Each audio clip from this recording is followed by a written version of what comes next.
Hi friends, మీరు కనుక నా ఛానల్ని కొత్తగా చూస్తున్నట్టయితే సబ్స్క్రైబ్ చేయండి. సబ్స్క్రైబ్ చేస్తే పక్కనే ఒక బెల్ ఐకాన్ వస్తుంది, దాన్ని ట్యాప్ చేస్తే నేను చేసే ప్రతి నోటిఫికేషన్ మీరు చూడగలరు. ఓకేనా అండి? Thank you. Welcome to my channel. నా పేరు లక్ష్మి.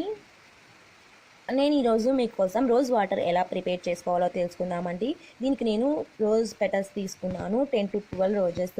నేనైతే చిట్టి రోజాలు తీసుకున్నాను, తెలుసు కదా, ఇలాంటి చిన్న చిన్ని రోజాలు. ఇవి ఈ రోజ్ పెటల్స్ మాత్రమే కాదు, ఈ తొడిమెలు కూడా మీరు పక్కన పెట్టుకోవాలండి, పడేయకండి. మనం ఈ రోజ్ వాటర్ అనేది నార్మల్ ఫేస్ ప్యాక్స్ అయినా వాడుకోవచ్చు, లేదంటే టోనర్ లాగైనా వాడుకోవచ్చు, ఫేస్ మిస్ట్ లాగా వాడుకోవచ్చు. ఇంకా రోజ్ వాటర్ వల్ల చాలా చాలా మంచి ప్రయోజనాలు ఉన్నాయి కదండి. పిగ్మెంటేషన్ అనేది తగ్గిస్తుంది, అలానే రిలాక్సేషన్ అనేది ఇస్తుంది.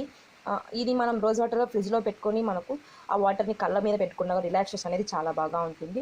మనం ఇప్పుడు ప్రాసెస్లోకి వెళ్ళిపోదాము. ఇక రోజ్ పెటల్స్ని బాగా క్లీన్ చేసుకొని డ్రై చేసుకున్నానండి, అంటే బాగా క్లీన్ చేసుకొని ఒక కాసేపు ఆరబెట్టుకున్నాను, ఇలా పొడి పొడిగా వచ్చేదానికి. ఓకే, ఈ రోజ్ పెటల్స్ని నేను ఇప్పుడు ఇలా బాగా బాయిల్ అవుతున్న వాటర్లోకి వేసేసుకుంటున్నాను. ఓకేనండి,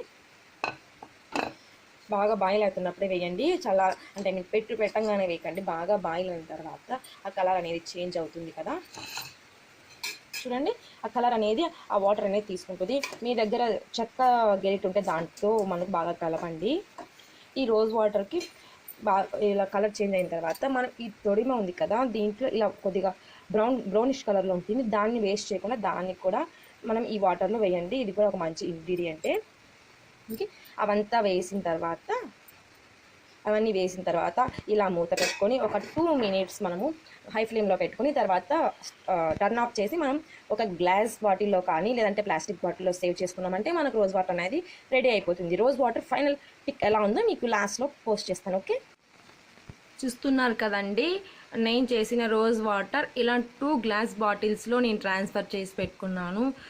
కలర్ కూడా మంచి కలర్ వచ్చింది. నార్మల్గా మన బయట దొరికే రోజ్ వాటర్లో వాటర్ అనేది వైట్ కలర్లో ఉంటుంది. ఇక్కడ చూసారు కదా, బాగా నేను గులాబీ రేకులు కొద్దిగా పింక్ కలర్ వేసావు కాబట్టి కొద్దిగా లైట్ పింక్ కలర్లో ఉంది. మనం ఉడకబెట్టిన తర్వాత గులాబీ రేకులు ఎలా ఉన్నాయో నేను చూపిస్తాను.